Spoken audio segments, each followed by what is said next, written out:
Hey everybody, Miss Dietrich here. Before you do number 3, there are a couple things you need to know about right triangles. Right triangles are called that because they have a 90-degree angle. Now when we think about what's opposite of that 90-degree angle, that would be known as the hypotenuse. So the shorter sides are called the legs, the longest side is called the hypotenuse. Now you may be wondering, why is the hypotenuse always the longest side? Well, the hypotenuse is always the longest side in a right triangle because it is opposite the largest angle, which is the 90-degree angle.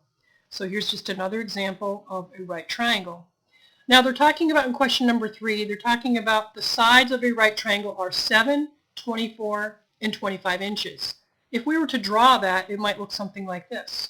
7, 24, and 25 inches. Now remember, the longest side is always the hypotenuse and therefore would be across from the right angle.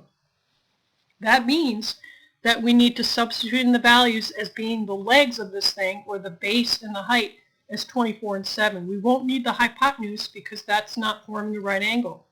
When we substitute in the values into the area of a triangle formula, which is area equals base times height, we would substitute in 24 as being the base and 7 is the height. And again, why are we not using the 25? It's because it's the hypotenuse. So we would take half of 24, which would be 12, and the only thing left you have to do is multiply 12 times 7 to get your final answer.